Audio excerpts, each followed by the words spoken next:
bienvenidos a esta nueva entrega de Medicina y Algo Más podcast.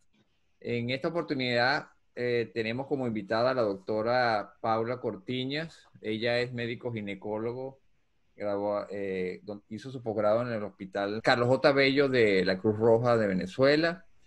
Es magíster en reproducción humana del IBIC, que es el Instituto Venezolano de Investigaciones Científicas. Y además es colaboradora docente del Hospital Oncológico Luis Racetti y del Servicio de Ginecología del Hospital Universitario de Caracas. Bienvenida, Paula. Hola, muchas gracias por la invitación, Alejandro, un placer. Bueno, el tema que vamos a hablar hoy es un tema bien interesante, es sobre BPH. Y la primera pregunta que surge es, ¿qué es el BPH, Paula? En el VPH es un virus que es un virus muy frecuente. Hay muchísimos tipos de virus, de VPH. VPH es el virus del papiloma humano, pertenece a una familia de virus muy amplia, que son los papovavirus, que generalmente infectan todo tipo de organismo animal y humano. Específicamente el virus del papiloma humano es de la familia Papillomaviridae, que es específica de los humanos.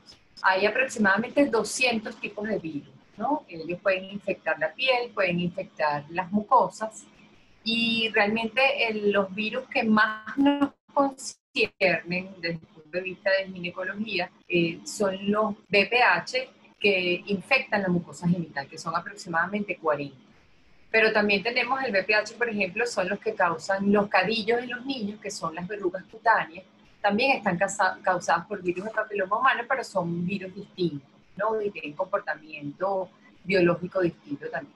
En cambio, el BPH, el genital, el que genera tanta angustia, son más o menos 40 tipos y bueno, son los que infectan la mucosa genital, la mucosa anal y también la oral. ¿Y cuáles son las enfermedades que causa el BPH? Bueno, el VPH causa un montón de enfermedades. La enfermedad más frecuente son las verrugas, ¿no? Tanto las verrugas cutáneas, que son las que causan estos VPH tipo 1 y 2, que son los cadillos, y las verrugas genitales, que son los condilomas, los que se conocen como el cresta de gallo por la forma que tienen, ¿no? Son unas verrugas como callosas, parecen la cresta de un gallo y generalmente se ven al nivel de la mucosa genital.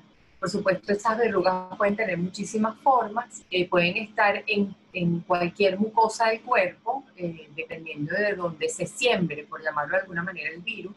Y bueno, es la manifestación como más florida de la enfermedad. Sin embargo, los virus han estado asociados, que es lo que más nos preocupa. A las pacientes les preocupan más las verrugas, a los pacientes en general. Pero a nosotros los médicos nos preocupan más las otras enfermedades porque es un virus que se ha asociado con cáncer. Principalmente cáncer de cuello uterino, pero también puede producir cáncer anal, cáncer vaginal, vulvar, cáncer en la orofaringe. También produce una enfermedad muy angustiante que es la papilomatosis laríngea en niños, que se forman estas verrugas o estos condilomas a nivel de las cuerdas vocales de los niños y producen problemas para respirar, ¿no? Como puedes ver, hay un montón de enfermedades asociadas al virus de papiloma humano y por eso se ha estudiado tanto y bueno, nos preocupa mucho desde el punto de vista médico. Ahora, como ginecólogo, pues lo que más nos preocupa es su relación con el cáncer de cuello uterino, que es probablemente la relación causal más importante que hay, un virus como tal y un cáncer, y es el cáncer de cuello uterino y el cáncer anal. Son los dos tipos de cáncer que más se relacionan con la infección por este virus. ¿Y qué tan frecuente es el BPH? El VPH es una enfermedad muy frecuente, generalmente es de transmisión sexual, en casi el 90% de los casos. Se cree que aproximadamente el 70% de las personas que tienen contacto sexual de cualquier tipo pueden estar en contacto con el virus de papiloma humano. Es la enfermedad de transmisión sexual más frecuente del mundo, ¿no? Pero así como es muy frecuente, es muy poco frecuente las complicaciones de la infección, es decir, las manifestaciones de la infección, tanto las verrugas como el cáncer. El cáncer es prácticamente un accidente de la infección por VPH. solo el 10% de las personas que tienen una infección persistente por virus de papiloma humano desarrollan cáncer de cuello uterino. Eso es un poco para tranquilizar a la gente, porque la gente asocia BPH con que me va a pasar algo malo y no es así. El 80% de las mujeres que se infectan con el virus eliminan la infección, eliminan la infección viral de forma espontánea, pues su sistema inmunológico se deshace de la infección. Entonces, aunque es una infección muy frecuente, pues es infrecuente las complicaciones graves de la infección, como es el cáncer de cuello uterino. ¿Y esta infección solamente afecta a las mujeres? No, A los hombres no. sí, a los hombres también. Los hombres Okay. tienen también las manifestaciones de los condilomas. Pueden tener condilomas a nivel del pene, a nivel de la piel genital, en la boca, pueden tener condilomas anales, depende de sus prácticas sexuales, por supuesto, ¿no? Pueden no tener nada. La mayoría de las personas infectadas por VPH son asintomáticas, no tienen ni verrugas, ni lesiones cervicales, ni nada por el estilo. El problema de las mujeres es que las manifestaciones son más frecuentes que los hombres, pero por supuesto los hombres también pueden tener la infección y las manifestaciones de la infección. Ahora, ¿cómo se transmite la enfermedad? El virus. El virus se transmite por contacto sexual. El virus está en la piel o en la mucosa y a través del contacto piel a piel o mucosa a mucosa, por eso depende de las prácticas sexuales la localización de la infección. Generalmente cuando hay alguna actividad sexual siempre hay microabrasiones, que son como unos rotitos en la piel o en la mucosa, y a través de ese rotito es que esa fisurita, por ahí entra el virus y comienza a replicarse en el epitelio.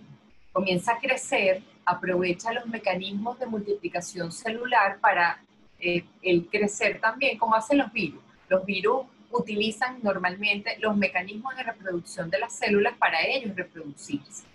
Y entonces, o se mantiene dentro de la célula de forma latente, por eso es asintomático en la mayoría de los casos, o puede entonces manifestarse bien sea como condiloma o producir en un pequeño porcentaje de los casos una transformación maligna del epitelio y generar entonces lesiones premalignas y malignas dependiendo de la localización donde esté. A ver, y yo puedo, por ejemplo, contraer el virus si tengo contacto, por ejemplo, con fómites, o sea, toallas, ropa íntima de otra mujer que me pueda poner yo. Tengo riesgo de contaminarme con eso a través Sí, del baño, generalmente las pacientes preguntan si eso fue si se contaminó a través de un baño. Eso es muy difícil porque la supervivencia del virus en los fómites o en las cosas, en las toallas, yo que sé, cosas que entran en contacto con el área genital o el área donde está la infección, no sobrevive. En general los virus sobreviven muy poco a las superficies expuestas al aire libre. Pero si hay un contacto cercano, por ejemplo, el compartir toallas, por ejemplo, pudiera ser un mecanismo de transmisión. Se ha descrito en algunas familias que usan cosas en común que pudiera suceder.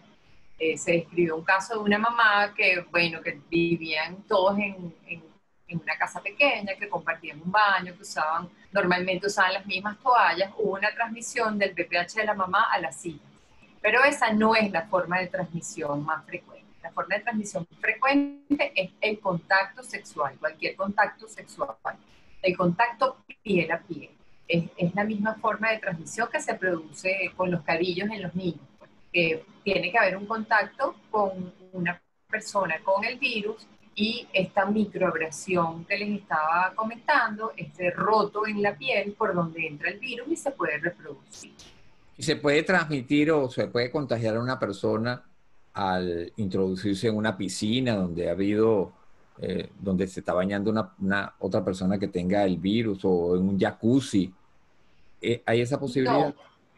No, porque el virus no sobrevive. Normalmente los jacuzzi tienen aguas cloradas y es poco probable que sobreviva el virus, ¿no? Entonces, generalmente, la mayoría de la transmisión del virus es a través de contacto sexual.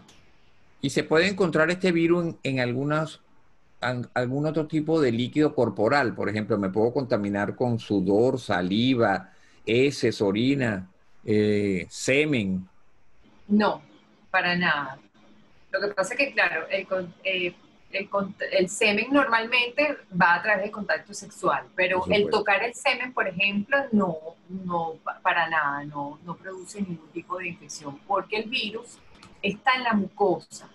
El virus se desprende, se descama de la mucosa. Entonces, la única manera que penetre a otra mucosa o penetre a la piel es justamente con el contacto íntimo. Entonces, tiene que haber un contacto de la piel infectada, la mucosa infectada, con una piel sana que tenga alguna fisurita y por ahí entra. La única manera es a través del contacto, como el herpes, como la mayoría de las infecciones de transmisión sexual.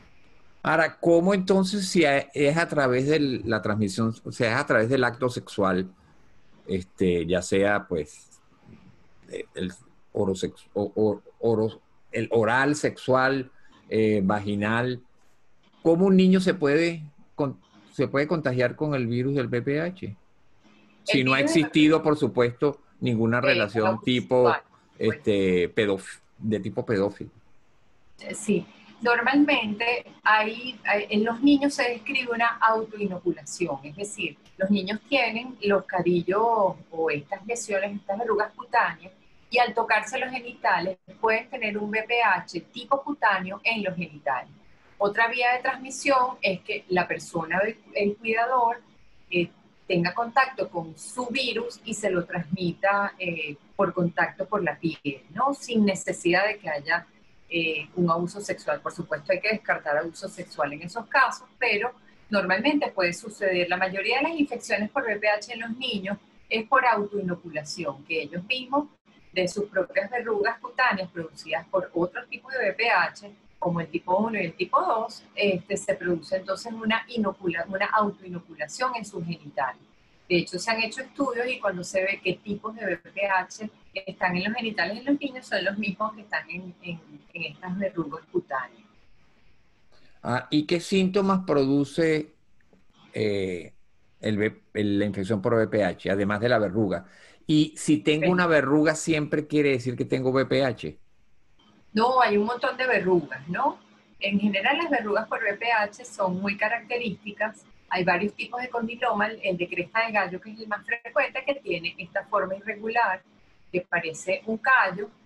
Hay unas verrugas que son más planas, hay unas, en vagina se pueden ver como unas espículas vaginales, que son así como unas punticas. Normalmente parecen unos callos húmedos, ¿no? Es la forma del tipo de verruga. Las verrugas pigmentadas generalmente no son por VPH, hay un montón de verrugas que son totalmente distintas, porque son las verrugas vulgares, que son distintos que las verrugas vulvares o las verrugas producidas por el virus de papiloma humano. ¿Qué otras manifestaciones podemos tener? Ninguna, ese es el problema, que la única manera de saber si la paciente tiene o no VPH es haciéndose la citología y acudiendo al ginecólogo para que le revise el cuello del útero. Entonces, en el cuello uno puede apreciar a través de un examen minucioso del cuello del útero si hay o no lesiones asociadas a VPH. Porque la simple infección no es un problema, generalmente porque ya les comenté, se elimina la infección de forma espontánea en el lapso de 2 o 3 años. El problema son las infecciones persistentes que produzcan transformación maligna del epitelio y que generen lesiones a nivel del cuello uterino. Y como esas lesiones no dan ningún síntoma, la única forma de poder ver que realmente las lesiones están allí es haciendo un examen ginecológico. ¿Y en el hombre dónde se manifiestan estas verrugas? Las verrugas se pueden producir a nivel del pene y también puede haber lesiones, estas mismas lesiones que se ven en el cuello del útero, lesiones premalignas, pueden verse tanto en el pene como en el ano, dependiendo de las prácticas sexuales. Es muy frecuente en los hombres que tienen relaciones con hombres, en los homosexuales, puede haber lesiones a nivel del pene y también a nivel del ano. De hecho, es una causa, o sea, la causa del cáncer de ano está relacionada con el VPH. El cáncer de ano en mujeres y en hombres, ¿no? Y en el hombre también se puede ver estas neoplasias intraepiteliales penianas, que son el equivalente de estas lesiones premalignas del cuello uterino, también se pueden ver en el pene. Y para verlas, generalmente uno utiliza ácido acético o algún tipo de tinción para poder destacar las lesiones, porque como son planas, a veces no, el mismo paciente no las puede distinguir. Entonces quiere decir que solamente las mujeres heterosexuales son las que tienen riesgo de contaminarse con VPH.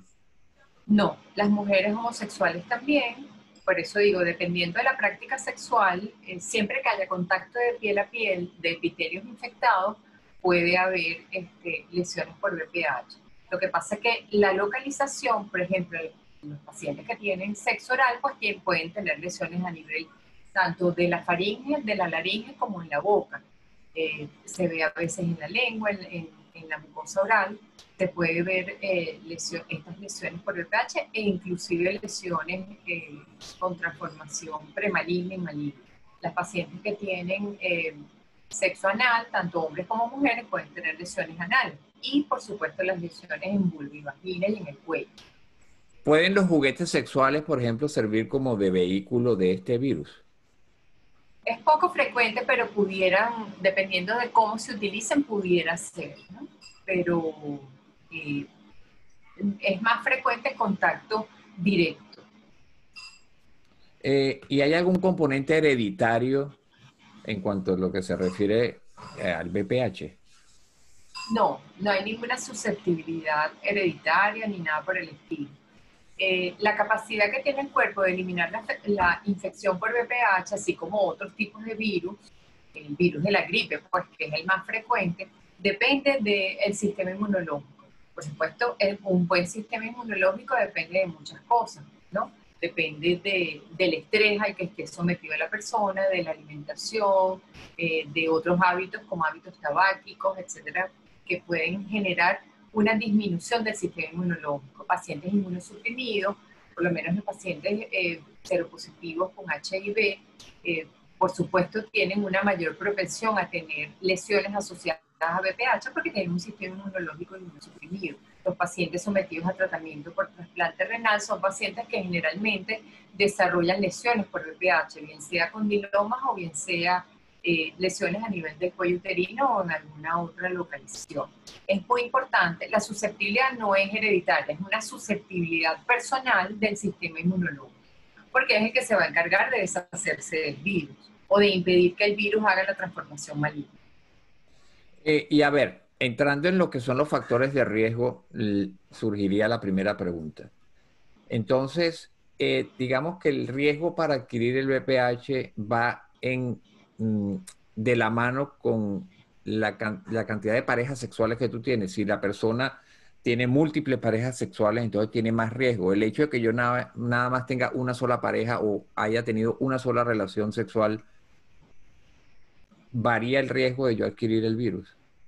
Por supuesto, el número de parejas sexuales que tenga la persona o que tenga la pareja de la persona, porque había una propaganda que a mí me gustaba mucho en la Fundación Chapar con respecto al HIV, que salían dos personas teniendo relaciones y estaban tatuadas con los novios que habían tenido. Entonces la persona cuando tiene relaciones con otra persona, tiene relaciones con esa persona y con la historia de esa persona. Entonces, por supuesto, la promiscuidad está relacionada no solamente con el VPH, con todas las enfermedades de transmisión sexual.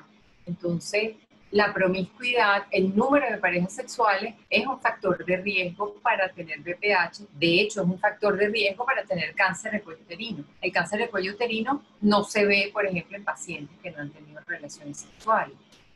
Eso en el siglo XIX ya lo describieron, que había una diferencia entre el cáncer de cuello uterino, la incidencia de cáncer de cuello uterino en las mujeres que pertenecían a los prostíbulos y, por ejemplo, las monjas que no tenían el cáncer de cuello uterino. De ahí la asociación con el virus de papiloma humano. Entonces, hay mayor riesgo de tener infección por VPH si la persona tiene más parejas sexuales, definitivamente. También es importante la edad de inicio de la actividad sexual. Los genitales son inmaduros aproximadamente hasta los 20 años, entonces el inicio de relaciones sexuales antes de los 20 años también es un factor de riesgo para el desarrollo de VPH porque es un epitelio inmaduro que se defiende menos ante el virus. Entonces es muy frecuente las infecciones. O sea que la edad sería un factor de riesgo. La edad también es un factor de riesgo. Se ha asociado, hay un pico de infección por VPH que se ve, que es lo que se llama la prima infección, que está relacionado con la primera relación sexual, ¿no? Hay un pico grande entre los 15 más o menos hasta los 25 años, donde hay un gran número de mujeres con infección activa, y eso después va disminuyendo con la edad. Después de los 45 años, salvo que haya cambios de pareja, normalmente hay una estabilidad de pareja que disminuye entonces la incidencia de infección por VPH, además de los anticuerpos que se generan de forma natural ante las diferentes exposiciones a los diferentes tipos de virus, ¿no? Entonces hay una disminución de la incidencia de la infección. Uno lo ve frecuentemente en la consulta ginecológica, que las mujeres jóvenes, pues la mayoría vienen con alguna lesión por VPH. ¿Y pertenecer a un grupo étnico es un factor de riesgo? Hasta el momento no, eso no es ningún factor de riesgo. Los factores de riesgo son básicamente eso, la promiscuidad y la edad. Son los factores de riesgo más importantes. ¿Hábitos dietéticos pueden constituir un factor de riesgo? Bueno, los hábitos dietéticos que determinen una inmunosupresión, los malos hábitos alimenticios o la desnutrición, en general pueden estar asociados con inmunosupresión, y la inmunosupresión puede estar asociada no con el riesgo de infectarse, sino con el riesgo de que la infección se perpetúe, que la infección se convierta en una infección crónica, que es un factor de riesgo para que esa infección en algún momento logre una transformación maligna del epitelio que está infectando. Y por ejemplo, la obesidad, diabetes, hipertensión, ¿son No se ha factores de visto, riesgo? no se ha visto que sean factores de riesgo en el caso específico de VPH. ¿El uso de anticonceptivos o ciertos medicamentos pudieran ser factores de riesgo? Los anticonceptivos se han relacionado con un aumento del riesgo de cáncer de cuello uterino y también de riesgo de infección por VPH por dos razones. En primer lugar, porque la paciente que usa anticonceptivos no usa preservativo. Entonces, al no usar un método de barrera, que es el método ideal para evitar las infecciones de transmisión sexual, pues está más expuesta, ese epitelio está más expuesto al contacto con el virus. Y en segundo lugar, hay un cambio en el epitelio, hay una mayor proliferación del epitelio a nivel del cuello uterino que hace que este movimiento de células sea más susceptible de transformarse en células malignas, ¿no? Por eso uno le recomienda, sobre todo a las pacientes jóvenes que pueden tener un mayor número de parejas sexuales, que utilicen la doble protección, que es el anticonceptivo oral o el anticonceptivo de cualquier tipo, y el método de barrera para evitar las infecciones de transmisión. Correcto. ¿Y el tabaquismo? El Pues, tabaquismo sí, porque el tabaquismo está relacionado con una inmunosupresión local a nivel del moco cervical. Entonces sí está relacionado con cáncer de cuello uterino y, bueno, por ende con esta mayor susceptibilidad de que el virus de papiloma humano produzca este tipo de cáncer. y todos los tipos de VPH que tú dijiste que eran como 40, son igual de peligrosos, tienen el mismo riesgo de producir a la larga las mismas enfermedades. No, los VPH, estos 40 tipos genitales, que son los que más frecuentemente infectan la mucosa genital, se han dividido en dos grandes grupos, que son los de VPH de bajo riesgo y VPH de alto riesgo. Entre estos grupos, los de bajo riesgo lo que destacan son los tipos 6 y 11, que generalmente están asociados con el desarrollo de verrugas genitales. De hecho, uno tranquiliza a la paciente y le dice, mira, si tú estás haciendo verrugas genitales, probablemente te infectaste con un tipo de virus que es de bajo riesgo y es poco probable que hagas alguna lesión cervical. Por supuesto, la paciente está súper angustiada por su condiloma. Pero los condilomas generalmente están asociados, o estas verrugas, están asociados a los tipos 6 y 11 que son de bajo riesgo. Después tenemos los tipos de bajo riesgo, que hay 14 tipos que son los más importantes o los más frecuentes, pero realmente los malos de la partida son el 16 y el 18. De hecho, son los que están incluidos en las vacunas que previenen estas infecciones, ¿no? El 16 es el virus que mayor afinidad tiene por la mucosa genital, tanto anal como a nivel vulvar, vaginal y cervical, y también a nivel del pene, y lamentablemente es el que produce, el que está más asociado a cáncer de cuello uterino. Aproximadamente el 70% del cáncer de cuello uterino está relacionado con el VPH 16, ¿no? Entonces es el malo de la partida porque, bueno, tiene mayor afinidad y es el que produce mayor transformación maligna. Entonces, cuando hablamos de tipos de VPH, pues no todos son iguales. El 16 es probablemente el malo de la partida. Pero dentro de ese grupo de alto riesgo, que es lo que uno trata de identificar, están 14 tipos que son, bueno, 16, 18, 31, 33, 54, hay varios, y estos son los que están identificados con transformación maligna del epitelio que infecta. Ok, y si no tengo síntomas, ¿cómo sé que tengo VPH? Bueno, hay que ir al médico, tiene que hacerse la citología, una buena exploración tanto a nivel vulvar como vaginal y cervical. Yo recomiendo de rutina hacer la colposcopia, que bueno, yo normalmente se la hago a todas las pacientes. La colposcopia es un examen especial donde con una lupa se ve el cuello del útero, uno echa una solución parecida al vinagre y esa solución hace destacar las lesiones que pudieran estar asociadas a infección por VPH. Y bueno, por supuesto uno examina la vagina y todo. Hay un porcentaje, un alto porcentaje de pacientes que tienen la infección y no tienen ningún tipo de manifestación, ¿ok? Y pudieran tener, inclusive en la citología, salir un VPH y no tener ninguna lesión asociada, ¿no? Y en general esas pacientes van bien y se desaparece esa infección en poco tiempo. Pero las manifestaciones de la infección son más bien de forma infrecuente. ¿Y el VPH puede causar esterilidad en la mujer? Para nada. Hay otras infecciones de transmisión sexual que sí están asociadas con infertilidad, pero el VPH no, porque no produce ningún tipo de acción sobre los epitelios y sobre el óvulo, sobre el espermatozoide, sobre las trompas, sobre toda la parte del aparato genital responsable de la reproducción. O sea que el VPH no va más allá del cuello uterino. O sea, no, No, por decirlo, no invade el cuerpo del útero, las trompas, ni los ovarios. no, no, Es para una nada. infección Él tiene localizada afinidad, a los él tiene genitales afinidad. externos y a el cuello uterino y la vagina. El cuello uterino. Lo más lejos que llega es al epitelio glandular del cuello uterino, que es el endocervix, que es la parte de adentro. Es lo más lejos que él llega. Pero él tiene mucha afinidad, sobre todo el 16, por los epitelios que tienen muchas células. O sea, que son epitelios columnares, que tienen, es una pared de muchos ladrillos. Y normalmente ya hacia el aparato genital interno, lo que son las trompas, todo lo que tapiza las trompas son epitelios columnares de una sola fila de células. Entonces, en general, no tiene afinidad por ese tipo de epitelios.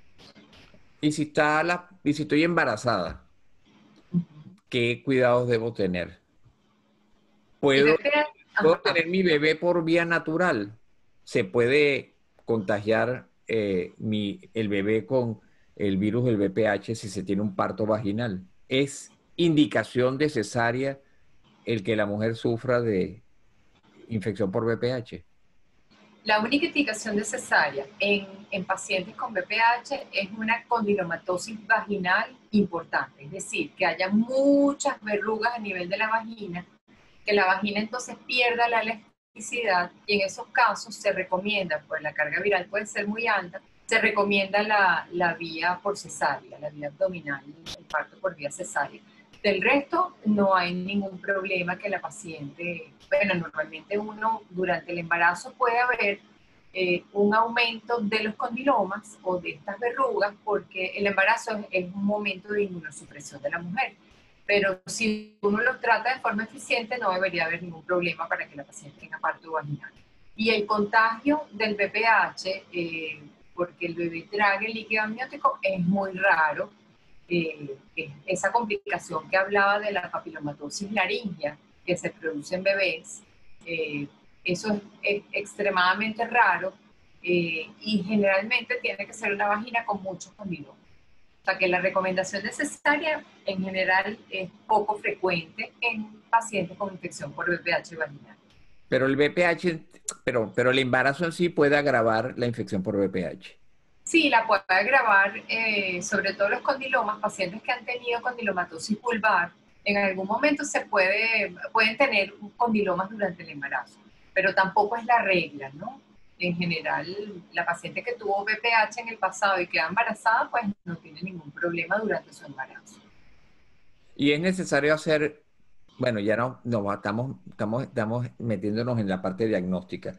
Yo quiero en esta parte, en este primer programa, agotar lo que es la parte de síntomas, factores de riesgo, medios de transmisión, y digamos una pregunta que estaría obligada, pues, en cuanto al temor de la relación entre BPH y cáncer de cuello uterino. Cuando el médico, el ginecólogo ve o se cerciora de que, o tiene la sospecha de infección por VPH del cuello uterino, siempre está indicada hacer una biopsia del cuello uterino. No, solo se hace biopsia cuando en la citología sale alguna alteración o cuando durante la colposcopia, que es esa evaluación visual del cuello uterino, vemos alguna lesión que nos parece muy sospechosa y tomamos una biopsia. Pero en general, como les comenté, el 80% de la infección por VPH va a desaparecer de forma espontánea. Entonces uno lo que tiene que hacer es acompañar a la paciente en el proceso de desaparición de la infección. Por supuesto, la paciente tiene que acudir al ginecólogo con cierta frecuencia para verificar que esa infección de forma efectiva se va a eliminar. Y si no se elimina, pues entonces uno va siguiendo en el tiempo cómo se transforma esa infección y bueno, uno trata la lesión que se pueda generar a tiempo para evitar que se produzca el cáncer de cuello uterino. Más o menos el 80% elimina la infección. De ese 20% que no elimina la infección, que se mantiene en la infección persistente, apenas la mitad pudieran tener algunas lesiones asociadas por VPH. Y normalmente son lesiones de bajo grado, que uno simplemente las observa. Hay un pequeño porcentaje que pudiera ser una lesión de alto grado, y si uno la trata, esa lesión nunca llega a cáncer de cuello uterino. La tragedia del cáncer de cuello uterino es que es prevenible por vacunas, por tratamiento, por un montón de cosas, y a pesar de eso, pues lamentablemente es la segunda causa de muerte por cáncer en la mujer después del cáncer de mama. Algo inexplicable porque definitivamente si la mujer acude al ginecólogo o al médico a hacer su citología, pues se deberían tratar estas lesiones premalignas que tardan hasta 10 y 15 años en producir cáncer de cuello. Entonces, lo importante es que la mujer tenga claro que el tener una infección por VPH no es igual a tener cáncer de cuello uterino. Pero hay que ocuparse de la infección por VPH. Una vez que se hace el diagnóstico, garantizar que esa infección definitivamente se va a eliminar y que no va a progresar a cáncer de cuello uterino. Y si progresa a estas lesiones premalignas, pues actuar de forma prudente y efectiva sobre esas lesiones premalignas para evitar que progresen a cáncer. Pero mucha gente se asusta cuando se hace un diagnóstico de VPH, pero es poco probable. O sea, la excepción es que suceda el cáncer de cuello uterino. A ver, ¿y este virus puede tener un comportamiento parecido al virus del herpes, por ejemplo, que pase a tener un periodo asintomático, como por decirlo, se esconde y luego ante una situación de estrés volver a reactivarse la infección o cuando desaparece para siempre? Ese 80% que tú hablabas de curación. Exacto, el 80%. Hay dos teorías. Hay una teoría que dice que sí, que efectivamente se elimina completamente. Hay otra teoría que dice que no, que se mantiene latente en la célula, en ese epitelio, y en cualquier momento puede entonces generar la infección otra vez o la expresión clínica de la infección. Eso explicaría por qué cuando hay cambios importantes en la vida, por ejemplo, en la menopausia, que haya pacientes que de repente hacen lesiones por VPH, Cuando hay un problema de inmunosupresión, si hay una infección por HIV, pues que la paciente después de muchos años tenga una manifestación, y en estas pacientes, por ejemplo, los pacientes renales que son sometidos a tratamientos inmunosupresores, al comenzar el tratamiento, pues sale la infección por VPH, ¿no? Eso se ha descrito. De hecho, las pacientes muchas veces preguntan, pero bueno, ¿será que mi novio me montó cacho, porque ahorita tengo esta infección? Y a veces uno no sabe qué contestar, porque eso pudiera ser una infección vieja, de que estuvo latente todo este tiempo, y que en el momento que uno está viendo a la paciente por estrés o por algún otro problema que genere inmunosupresión, salir la infección, ¿no? Pero es menos frecuente, se ve más frecuentemente en el herpes que en el VPH. Ahora, Pero sí está descrito que pudiera haber esta latencia, pues que se mantenga ahí latente el virus y que espere que el sistema inmunológico esté distraído para poder crecer la verruga o la lesión que va a generar. ahora una última pregunta que te quiero hacer es la siguiente. Como estamos en tiempo de pandemia, con esto del COVID-19, eh, yo me pongo a pensar, es que este virus por sí solo es una pandemia, constituye una pandemia, porque cumple todas las definiciones para decir la infección por VPH es una pandemia. Sí, es casi, ¿no? Es endémica. Lo que pasa es que, a diferencia del COVID, que produce una alta mortalidad, el VPH, la mortalidad asociada a VPH, es muy baja. De hecho, solo el 5% de todos los cánceres a nivel mundial se asocian a VPH, o sea que es un porcentaje bastante bajo. Y de ese 5%, pues, si uno lo detecta de forma efectiva, casi estas localizaciones anatómicas del cáncer producido por VPH producen lesiones premalignas o preinvasivas, como en el ano, en la boca, en el pene, en la vulva, en la vagina o en el cuello, que pueden ser tratadas de forma efectiva. Pero definitivamente sí, el VPH es un problema de salud pública, pues, porque en algunos casos, tanto las lesiones que produce, que hacen que la paciente vaya a consultar y deba ser tratada, me refiero a las verrugas, así como las lesiones preinvasivas y las invasivas de cuello uterino, pues sí, se puede considerar como una especie de pandemia, porque es un virus bien frecuente. Lo que pasa es que la cantidad de enfermedad que genera es mucho menor que la que puede generar el COVID o la que puede generar el HIV e inclusive la que puede generar el herpes virus. Entonces, por eso la carga de enfermedad no es tan grande. Pero la cantidad de infección sí. Se cree que por lo menos el 70% de las personas que tienen relaciones sexuales en algún momento de su vida van a tener VPH en forma latente, en forma asintomática o en forma sintomática, pero en algún momento van a tener el virus. Perfecto. Bueno, Paula, te voy a agradecer el haber aceptado la invitación. Quedamos pendientes para la segunda entrega de este tema, que va a ser la semana que viene, donde vamos a hablar la parte de diagnóstico, tratamiento y sobre todo de la vacuna, que es un punto bien Claro que sí. importante.